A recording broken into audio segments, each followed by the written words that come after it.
Hello दोस्तों, कैसे आप लोग। प्रिपरेशन मंत्र चैनल में आप लोग का स्वागत है। मैं कुणाल किशोर, आपका फिजिक्स टीचर। पिछले वीडियो में हम लोग गॉस लॉ के 3 एप्लीकेशन को देखे थे। आज हम लोग इसका चौथा एप्लीकेशन देखते हैं, इलेक्ट्रिक फील्ड से related. Electric field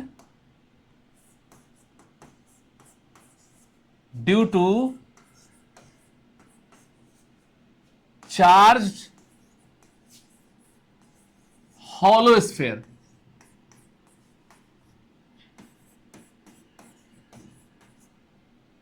Gauss law का यूज करते हुए हम लोग को हॉलो स्फीयर का इलेक्ट्रिक फील्ड फाइंड करना है। ठीक है ना। इसमें दो आएगा आप लोगों को, एक हॉलो स्फीयर देखेंगे और एक सॉलिड स्फीयर देखेंगे। चलिए देखिए, हम लोग देखिए क्या करते हैं। सबसे पहले हम लोग क्या मानेंगे, एक हॉलो स्फीयर मान लिए।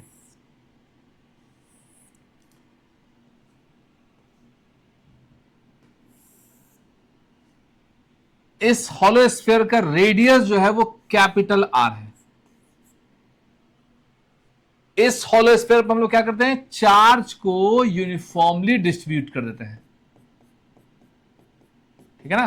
हम लोग क्या कर दिए, चार्ज को यूनिफॉर्मली डिस्ट्रीब्यूट कर देते हैं। अब हम लोग को इस हॉलो स्फीयर के लिए 3 जगह इलेक्ट्रिक फील्ड निकालना है। सबसे पहले क्या निकालना है, आर डिस्टेंस पर आउटसाइड द स्फीयर। इसमें जो सबसे फर्स्ट स्फीयर है वो आपको क्या है, आउटसाइड द स्फीयर है। ठीक है ना। हम लोग को इस पी पॉइंट पर इलेक्ट्रिक फील्ड निकालना है। मतलब इसमें बाहर में, इस स्फीयर के बाहर एक पॉइंट है, उसी पॉइंट पर हम लोग को क्या करना है, इलेक्ट्रिक फील्ड फाइंड करना है। तो सबसे पहले हम क्या करना पड़ेगा, चार्ज को कवर करना पड़ेगा। ठीक है ना। हम लोग को चार्ज को इनक्लोज करना पड़ेगा। तो फर्स्ट ऑफ ऑल एक गॉसियन सरफेस ड्रॉ करेंगे। यहां पर क्या करेंगे, एक स्फेरिकल गॉसियन सरफेस ड्रॉ कर दिए। क्योंकि जब तक चार्ज बॉडी के अंदर नहीं होगा, गॉस लॉ अप्लाई नहीं होगा। तो हम लोग क्या कर दिए, इसको एक गॉसियन सरफेस ड्रॉ कर दिए। इस गॉसियन सरफेस पर पहले क्या कर देंगे, एक छोटा सा एरिया कट करेंगे। ठीक है ना। उसके एरिया का वैल्यू क्या मान लेते हैं, डी ए। जिस पॉइंट पर इलेक्ट्रिक फील्ड निकाला वहां कौन सा चार्ज, यूनिट पॉजिटिव चार्ज। तो प्लस प्लस में क्या होता है, रिपल्सन। ठीक है ना। इसी डीए को इंटीग्रेट करेंगे, हम लोग को पूरे बॉडी का एरिया निकल जाएगा। ठीक है। सबसे पहले एक चार्ज स्फीयर है, हॉलो चार्ज स्फीयर। रेडियस क्या है, आर है। स्मॉल आर डिस्टेंस पर बाहर में, मतलब आपको पहला केस क्या देगा, outside the sphere. Out side the sphere. हम लोग को पहला केस क्या निकालना है, आउटसाइड द स्फीयर, स्फीयर के बाहर। तो स्फीयर के बाहर क्या कर दिया, स्फीयर को कवर करने के लिए एक और स्फीयर हमने ड्रॉ कर दिया। ठीक है ना। अब हम लोग क्या करेंगे, फाई का फॉर्मूला मालूम है, गॉस लॉ में फाई का मान क्या होता है, charge divided by epsilon not. और फाई का मान क्या होगा, इंटीग्रेशन का सिंबल ई डी ए।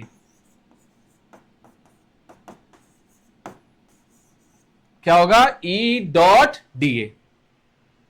फिर देखो ई और डी ए कितना है, एंगल कितना डिग्री होगा इसमें, दोनों सेम डायरेक्शन में, मतलब 0 डिग्री। और कॉस 0 का मान क्या होता है, 1 होगा। तो ई को हम लोग बाहर निकाल देते हैं, डी ए का इंटीग्रेशन। ठीक है ना। और डी ए का इंटीग्रेशन क्या होता है, ए होता है। ए को नीचे डिवाइड कर दो, तो इलेक्ट्रिक फील्ड का मान क्या आ गया, Q by A epsilon not. और याद कीजिए क्यू बाई ए को क्या बोलते थे, सिग्मा। लेकिन यहां ए का मतलब एरिया ऑफ ये जो हॉल स्फीयर उसका एरिया। और एरिया कितना हो जाएगा स्फीयर का, 4 पाई आर स्क्वायर। तो इलेक्ट्रिक फील्ड का देखो फॉर्मूला क्या निकल जाएगा, 1/4 pi epsilon naught Q divided by R square. तो electric field outside the hollow sphere का फॉर्मूला क्या होगा, 1/4 pi epsilon naught Q by R square. आप अगर ध्यान से देखिएगा तो ये एक फॉर्मूला है इलेक्ट्रिक फील्ड का पॉइंट चार्ज के लिए, के क्यू बाई आर स्क्वायर। तो चार्ज को पॉइंट फॉर्म में मानो या स्फेरिकल फॉर्म में, उसका सारा चार्ज कहां मानेंगे, उसके सेंटर पर मानेंगे, ओ पॉइंट पर। ठीक है ना। मतलब चार्ज का जो इफेक्ट है वो कहां पर है, उसके सेंटर पर। तो इस सेंटर के कारण आउटसाइड हम लोग को निकल गया क्या, इलेक्ट्रिक फील्ड। ठीक है। ये हुआ आपको आउटसाइड द स्फीयर। इसका केस 2, एट द सरफेस।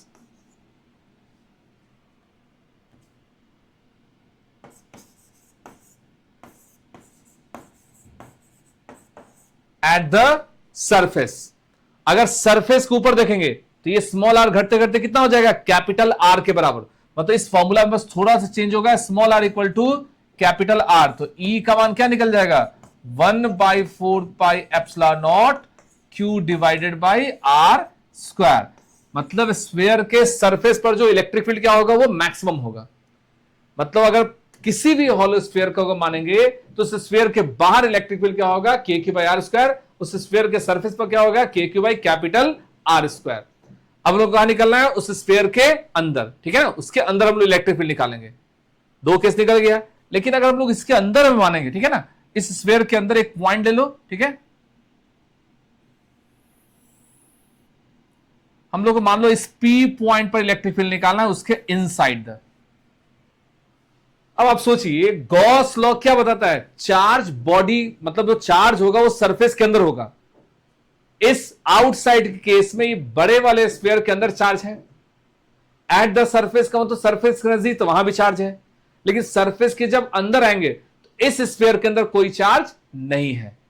तो यहां पर क्या होगा, इलेक्ट्रिक फील्ड इस केस में, थर्ड केस में, ठीक है ना, अगर आप थर्ड केस जानिएगा तो electric field inside the sphere, inside में क्या होगा, चार्ज का मान 0 है, तो फ्लक्स या इलेक्ट्रिक फील्ड भी क्या होगा, 0। पूछेगा why electric field inside the hollow sphere is 0, because there is no charge inside the hollow sphere. उस स्फीयर के अंदर कोई चार्ज ही नहीं है। तो जब चार्ज नहीं है तो गॉस लॉ का फॉर्मूला ही क्या होता है, फाई का मान क्यू बाई एप्सिलॉन नॉट। अगर क्यू 0 हो तो फाई 0, और फाई 0 हो तो इलेक्ट्रिक फील्ड का मान भी 0 होगा, क्योंकि फाई के मान से ही हम लोग क्या निकालते हैं, ई डॉट डी ए के हेल्प से इलेक्ट्रिक फील्ड फाइंड करते हैं। तो अगर आप इसको गौर से देखिएगा तो इलेक्ट्रिक फील्ड निकालने के लिए गॉस लॉ सबसे बेस्ट तरीका है। तो ये आपको इलेक्ट्रिक फील्ड निकालने का चौथा कॉन्सेप्ट था, electric field due to hollow sphere, ठीक है ना। इसका पांचवा और लास्ट कॉन्सेप्ट क्या है, electric field due to solid sphere, ठीक है ना। पांचवा application, electric field due to solid sphere, electric field due to solid sphere के लिए हम लोग क्या निकालेंगे, फॉर्मूला प्रूव करेंगे, ठीक है ना। तब ध्यान से देखिएगा, हम लोग के पास एक सॉलिड स्फीयर मानते हैं, ठीक है ना। देखो हॉलो स्फीयर का मतलब क्या हो गया, चार्ज जो होगा वो केवल सरफेस पर होगा, और सॉलिड स्फीयर का मतलब चार्ज होगा वो यूनिफॉर्मली डिस्ट्रीब्यूटेड होगा पूरे बॉडी में, ठीक है ना। चार्ज मान लीजिए ये जो चार्ज है, ये चार्ज पूरे बॉडी में यूनिफॉर्मली डिस्ट्रीब्यूटेड है, ठीक है ना।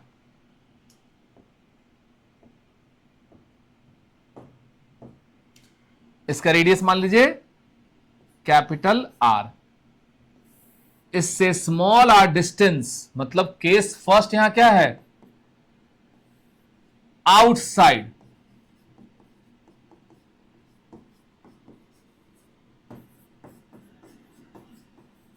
क्या निकालना है, आउटसाइड द स्फीयर, ठीक है ना।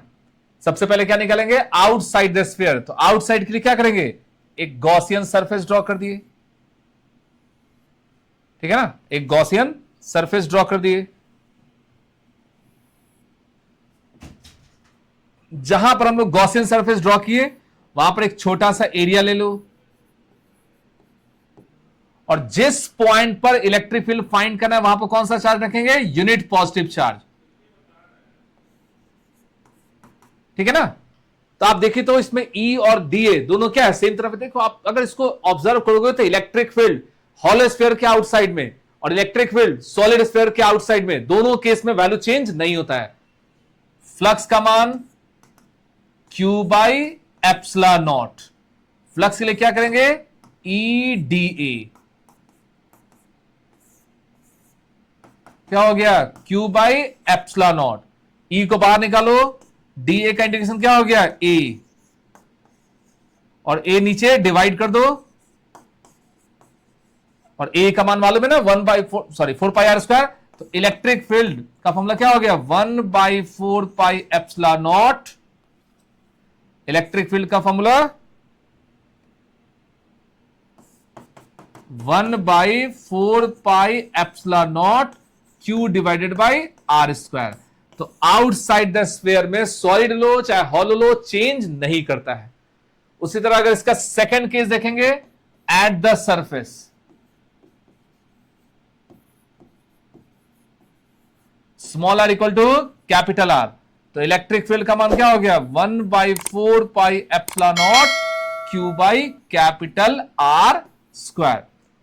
दोनों केस में चाहे वो सॉलिड स्फीयर हो चाहे वो हॉलो स्फीयर हो, इलेक्ट्रिक फील्ड का वैल्यू चेंज नहीं करता है। आइदर इट इज सॉलिड और hollow, electric field are same. Inside the sphere में हॉलो के केस में क्या था 0, लेकिन सॉलिड के केस में 0 नहीं होगा। सॉलिड के केस में इलेक्ट्रिक फील्ड यहां पर 0 नहीं होगा। क्यों नहीं 0 होगा समझिए। अब देखो ये तो आपको एक स्फीयर है, हम लोग को क्या करना है, इस स्फीयर के अंदर में एक और स्फीयर ड्रॉ कर दिए, ठीक है ना। अब इस देखिएगा, इस व्हाइट वाले स्फीयर के कारण इलेक्ट्रिक फील्ड फाइंड करना है, और ये डिस्टेंस क्या है स्मॉल आर, मतलब इनसाइड द स्फीयर। क्या करना हम लोग को, इनसाइड द स्फीयर के लिए फाइंड करना है। इसका अगर थर्ड केस देखेंगे,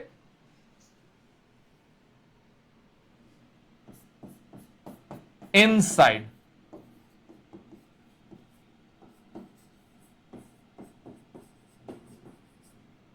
ठीक है ना, इनसाइड द स्फीयर के लिए हम लोग देखिए कैसे सॉल्व करते हैं।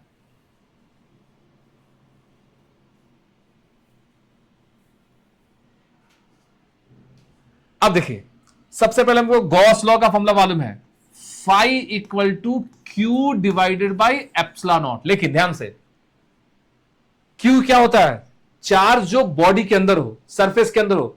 तो अगर हम लोग बाहर वाला स्फीयर लेंगे उसके अंदर टोटल चार्ज हो जाएगा, लेकिन इसके अंदर अगर एक और इमेजिनरी स्फीयर लिए तो उसके अंदर टोटल चार्ज नहीं होगा। मान लीजिए इस पूरे स्फीयर का चार्ज है Q, ठीक है ना, और इसमें जो इमेजिन किए उसका चार्ज है Q डैश, ठीक है ना। तो हम लोग को जब चार्ज अब क्या लेना पड़ेगा, Q डैश, मतलब Q dash divided by epsilon not.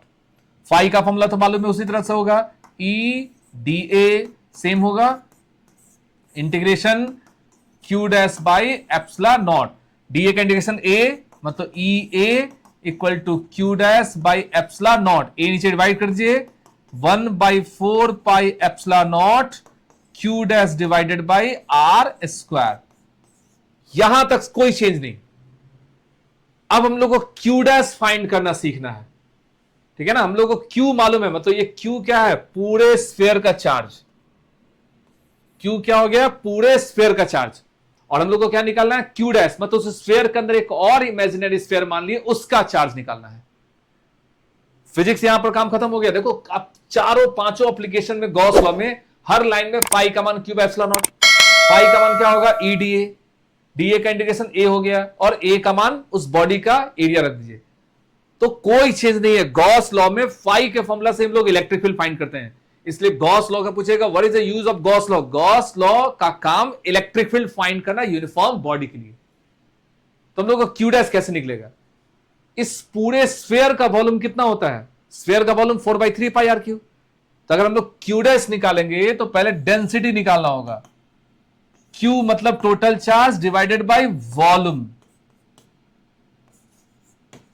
Into given volume, जिसका फाइंड करना है, ठीक है ना। इसको कैंसिल कर दो तो क्यू डैश का मान देखो क्या आ गया, Q small R Q by capital R Q, ठीक है ना। अब इस वैल्यू को यहां पुट कर दो, ये जो क्यू का मान है इस वैल्यू को क्यू डैश का मान यहां पर क्या कर दीजिए, पुट कर दीजिए। तो देखिए आंसर क्या आएगा, E equal to 1/4 pi epsilon naught रहेगा, Q small R Q divided by small R square into R Q. यहां पर इस दोनों को कैंसिल कर सकते हैं, तो आपको जो लास्ट फॉर्मूला आता है वो फॉर्मूला देखिए क्या है, E है 1/4 pi epsilon naught Q into small R divided by capital R Q. ये फॉर्मूला बहुत इंपॉर्टेंट है, इसी से आप सारा स्फीयर का निकाल सकते हैं। आप अगर इस फॉर्मूला को इमेजिन कीजिए, अगर स्मॉल आर का मान 0 रखिए मतलब सेंटर पे इलेक्ट्रिक फील्ड नहीं होगा। स्मॉल आर का मान अगर कैपिटल आर रखते हैं तो सरफेस पर capital R by R Q क्या होगा, एक आर कैंसिल हो जाएगा। अगर स्मॉल आर का, आपको स्मॉल आर का क्या है, स्मॉल आर का मतलब एक variable point, inside the sphere, eight the surface, outside the sphere. तो आउटसाइड द स्फीयर में क्या हो जाएगा, Q बाई आर स्क्वायर। तो ये एक फॉर्मूला हो गया electric field due to solid sphere में, आउटसाइड, एट द सरफेस और इनसाइड केस में। तो यहां हमने सीखा 5 एप्लीकेशन इलेक्ट्रिक फील्ड का। इस पांचों एप्लीकेशन में अगर आपने ऑब्जर्व किया होगा तो सारे केस में क्या करना है, फ्लक्स का फॉर्मूला यूज करना है। फ्लक्स के फॉर्मूला यूज करने के साथ उसका एरिया निकालो और आंसर आ जाएगा। अगर आप सॉलिड और हॉलो को कंपेयर करते हैं, ठीक है ना, सॉलिड और हॉलो स्फीयर को कंपेयर करेंगे, ठीक है ना, सॉलिड स्फीयर, हॉलो स्फीयर,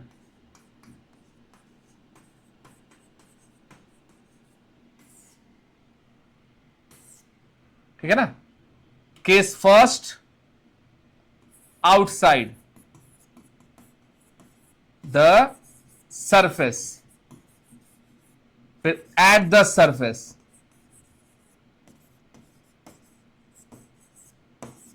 और इनसाइड। मतलब यहां पर 3 केस देखो उसका comparison, outside, at the surface और इनसाइड। आउटसाइड का फॉर्मूला क्या था, 1/4 pi epsilon naught Q divided by R square. ये दोनों केस में था,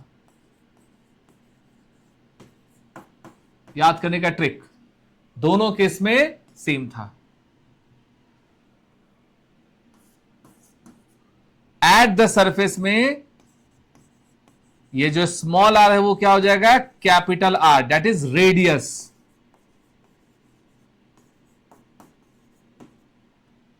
इनसाइड के केस में, हॉलो में तो 0 था, यहां पर आ जाएगा 1/4 पाई एप्सिलॉन नॉट